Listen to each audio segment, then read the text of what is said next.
1980년 5.18 당시 시위와 상관없는 시민을 확인 사살하거나 암매장한 계엄군 9명이 고발될 것으로 보입니다.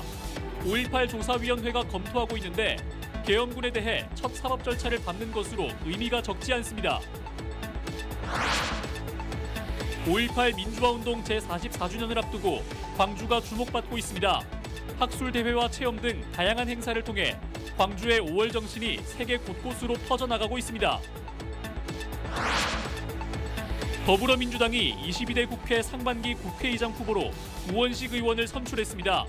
의회의 결과가 나오면서 이재명의 리더십이 흔들리는 것 아니냐는 분석이 커지고 있습니다.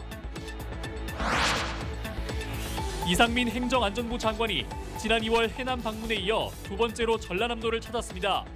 이 장관의 이번 행보는 지방소멸 대응 방안을 찾는 것에 방점이 찍혔습니다. 여러분 안녕하십니까? KBC 8시 뉴스입니다. 5.18 민주화운동 당시 계엄군은 비무장 시민들에게 심각한 국가폭력을 저질렀습니다. 도청 집단 발포 이후 광주 외곽을 틀어막으면서 시민들을 무차별 학살한 건데요. 5.18 진상규명조사위원회가 당시 시민 학살을 자행하거나 지시한 계엄군 9명을 검찰에 고발하는 방안을 추진합니다. 신대희 기자가 보도합니다. 1980년 5월 23일 광주 동구 주남마을에서 11공수여단 62대대 군인들은 마이크로버스에 총을 쐈습니다. 광주를 봉쇄한다는 구실로 버스를 타고 화순으로 가던 민간인들을 무차별 학살한 겁니다. 한두 명이 쌌겠습니까? 그 공수부대들 쭉 갈려갖고 있었는데 그 무차별하게 그 자리에서 15명이 버스 안에서 직사해불고 3명이 부상을 당했어요. 공수부대원들은 희생자들을 확인 사살하고 부상자 3명을 주둔지로 끌고 가 2명을 살해한 뒤 암매장하는 만행을 저질렀습니다. 두 분만 우리가 발견을 해가지고 신고를 해가지고 두 분만 모시고 간 걸로. 같은 날 11공수 63대대 부대원들도 광주 남구 송암동에서 청년 3명을 총과 대검으로 살해한 뒤 확인 사살했습니다. 민주화운동과 상관없는 청년들을 집에서 끌고 와 집단 학살한 대표적인 국가폭력 사례입니다. 5.18 진상규명조사위원회는 송암동과 주남마을 사건의 주범인 11공수 간부들과 사병 9명을 살인 등의 혐의로 검찰에 고발하는 방안을 추진합니다. 근거는 조사한 내용 중 범죄 혐의가 있다고 인정되면 검찰총장에게 고발해야 한다는 특별법 44조입니다. 분명히 인도에 반한 죄고 살해죄에 해당되기 때문에 응당한 처벌을 해야 된다고 생각을 합니다. 당시에 얼마나 잔인하게 했으면 그게 같이 있었던 그 병사들이 이번에 진술을 다 한 거예요. 가해 공수부대원들에 대한 고발 안건은 오는 20일 전원위원회에서 결정됩니다. KBC 신대희입니다. 국민의힘 지도부가 국회에서 5월 공법단체를 만나 5.18 정신의 헌법 수록을 다시 한번 약속했습니다. 황우혁 국민의힘 비상대책위원장은 오늘 국회에서 5.18 공법 세 단체를 면담하고 대한민국 자유민주주의 발전에 중요한 획을 그은 5월 정신이 그 자체로 헌법 정신이라는 점에서 헌법 수록은 매우 마땅하다고 강조했습니다. 추경호 국민의힘 원내대표도 같은 자리에서 국민의힘은 광주 5월의 역사적 의미를 훼손하는 어떤 발언에도 동의하지 않으며 자유와 인권의 정신이 이어지도록 노력하겠다고 말했습니다. 유승민 국민의힘 전 의원이 광주를 찾아 5.18 국립민주묘지를 참배하고 5.18 정신의 헌법 수록을 추진해야 한다고 말했습니다. 유 전 의원은 5월 정신의 헌법 전문 수록에 대해 보수와 진보 진영을 떠나 대부분의 정당에서 동의하고 있는 부분이라며 이같이 강조했습니다. 그는 이어 선거 때마다 약속했는데 안 지켜지는 부분에 대해서는 22대 국회에서는 반드시 이루어졌으면 좋겠다고 말했습니다. 5.18 민주화운동 제44주년을 앞두고 세계 곳곳에서 광주를 찾았습니다. 학술대회와 현장 체험 프로그램 등 다양한 행사를 통해 광주의 5월 정신이 세계 곳곳으로 퍼져나가고 있습니다. 조경원 기자가 보도합니다. 스리랑카 전쟁 피해 여성들의 인권 신장을 위해 투쟁하고 피해 여성들을 대변해 올해 광주 인권상 수상자로 선정된 수간티니 여사. 수간티니 여사가 5월 어머니 집을 찾아 5.18 당시 남편과 자식을 잃은 어머니들과 아픔을 나눴습니다.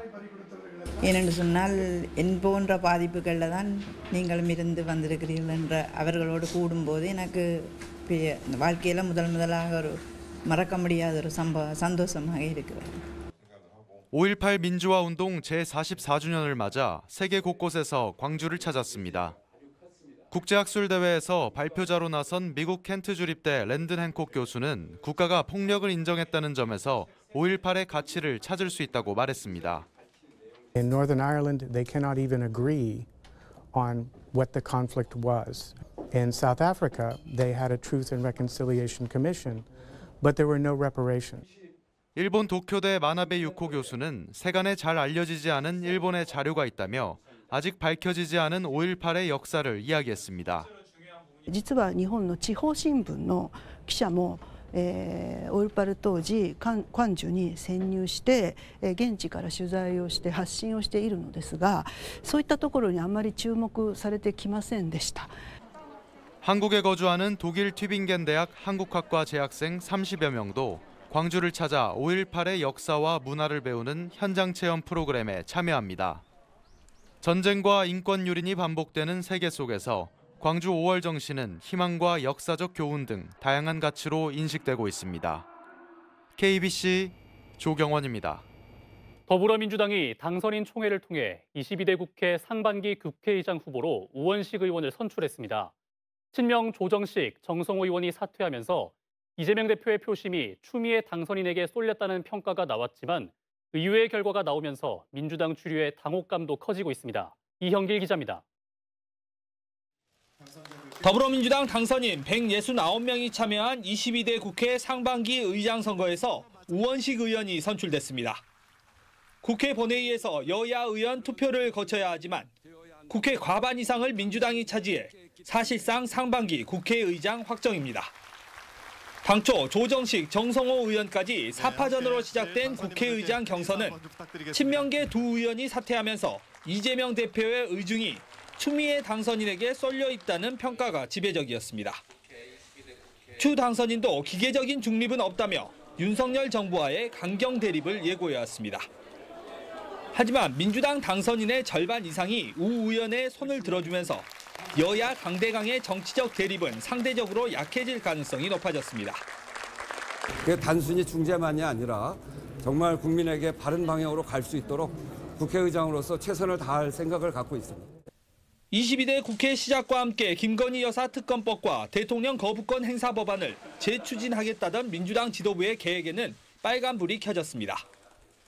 예상과 다른 결과가 나온 것에 대해 이 대표는 당선인의 선택이 당심이라며 확대 해석을 경계했습니다. 당선자들의 판단이기 때문에 그게 당심이라고 봐야 되지 않겠습니까? 민주당 일각에서는 이번 의장 경선 결과를 이재명 대표의 독주 체제가 흔들리는 신호탄으로 해석하는 분위기도 있습니다. 총선을 대승으로 장식한 이재명 대표의 민주당 장악이 22대 국회 개원 전부터 첫 제동이 걸리면서 8월 민주당 전당대회에까지 영향을 미칠 수 있다는 전망이 나오고 있습니다. KBC 이영길입니다. 광주 민간공원 특례 사업 과정에서 특정 건설사에 특혜를 제공한 혐의로 기소돼 무죄를 확정받은 전현직 광주시 공무원들에 대해 광주광역시가 위로를 전했습니다. 광주광역시는 오늘 입장문을 통해 대법원의 무죄 확정 판결을 통해 광주광역시가 민간공원 특례 사업을 법과 원칙에 따라 투명하고 성실하게 추진했다는 사실이 확인됐다며 그간 수사와 재판 과정에서 고통을 겪은 전현직 공무원들을 위로했습니다. 최근 대법원 3부는 업무방해와 직권남용 권리행사 방해 등의 혐의로 기소된 정종재 전 부시장 등 3명에 대해 무죄를, 전 환경생태국장 이모 씨에 대해서는 벌금 500만 원을 확정했습니다. 순천시와 순천대학교가 전라남도가 주관하는 국립대학 공모를 위한 5인 회동에 불참하기로 했습니다. 순천시와 순천대는 오늘 공지를 통해 신뢰성이 무너진 상태에서 권한 없는 사람들의 정치 행위는 도민 동의를 받기 어렵고 문제를 푸는 데 도움이 안 된다며 전라남도가 일방적으로 통지한 내일 오자 회담은 불참 예정이라고 밝혔습니다. 전라남도는 이병훈 순천대 총장과 노관규 순천시장의 불참에도 불구하고 당초대로 내일 오후 장흥군에서 김용록 전남지사, 송하철 목포대 총장, 박홍률 목포시장의 3인 회동을 개최할 예정입니다. 이상민 행정안전부 장관이 지난 2월 해남 방문에 이어 두 번째로 전라남도를 찾았습니다. 이 장관의 이번 행보는 강진과 진도군의 지방소멸 대응 우수 사례를 확인하고 발전 방안을 모색하는 데 초점이 맞춰졌습니다. 그 현장을 고익수 기자가 취재했습니다. 고즈넉하고 한적한 시골 마을이 이상민 장관 일행과 취재진으로 들썩입니다. 감성은 끌어올리고 스트레스는 없앤다는 강진의 부소 운영 농가를 찾은 것입니다. 때마침 부소 프로그램에 참여한 중학생들은 색다른 체험에 기대 이상의 만족감을 나타냈습니다. 서울 같은 재밌는 놀이기구 타러 안 가가지고 엄청 애들도 불만이 많았는데 오히려 이런 엄청 맑고 깨끗한 시골에 와서 힐링도 하고 오히려 더 좋은 못 해본 시험을 한 것 같아서 재밌고 앞으로가 더 기대되는 활동인 것 같습니다. 10년째 부소 농가를 운영하고 있는 서금덕 씨는 시골 할머니가 손자 대하듯 손님을 맞이하며 강진의 진면목을 알리고 있습니다. 제가 조그만 이런 일을 하고 수익도 얻었는데 그분들이 만족해 갖고 갈 때 또 우리 강진군을 이렇게 세택하고 이렇게 다른 지역에 비해서 조금은 그러는데 많이 알릴 기회가 돼서 내가 조금이라도 일조를 했구나. 지난 2015년부터 시작된 부소 프로그램에 다녀간 인원은 5만 8천여 명, 대략 53억 원의 농가 소득을 창출한 것으로 추산되고 있습니다. 강진에 내려와 살다가 뜻하지 않게 빈집 리모델링 사업에 지원을 받아 안착한 이상준 씨의 사례도 이 장관의 주목을 받았습니다.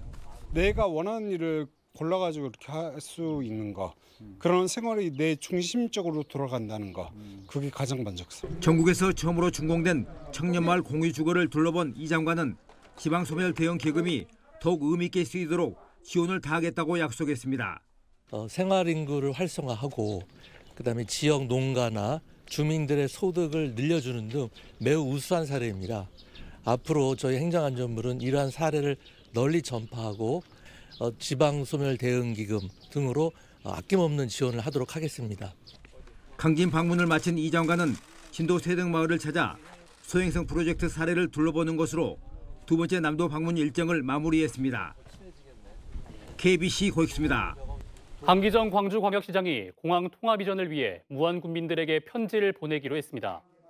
강 시장은 오늘 간부회의에서 무안국제공항 활성화를 위한 다양한 대화 방식을 요청했지만 답이 오지 않아 답답하다며 군공항 이전 예상 부지인 무안 현경면과 망운면, 운남면 등의 지역 주민들에게 설득의 편지를 전하겠다고 밝혔습니다. 강 시장은 청주공항과 가덕도 신공항, 대구 경북 통합 신공항, 새만금 공항 등 거점 공항 주도권 다툼이 시작됐다며 광주 민간공항과 군공항도 올해 안에 통합 이전의 답을 내야 한다고 재차 강조했습니다. 신봉수 신임 광주고검장과 이종혁 신임 광주지검장이 오늘 취임식을 갖고 본격적인 업무에 나섰습니다. 두 검사장은 민생 침해 범죄에 적극적으로 대응해 국민들을 지키고 섬기는 검찰을 만들어 가겠다고 취임 포부를 밝혔습니다. 또 형사사법체계와 증거 법리에 따라 진실을 밝히는 데 주력하겠다고 강조했습니다. KBC 시청자위원회가 지역 문제에 대해 현실성 있는 대안 등 방향성 제시와 결과에 대한 후속 보도에 힘써줄 것을 KBC에 주문했습니다.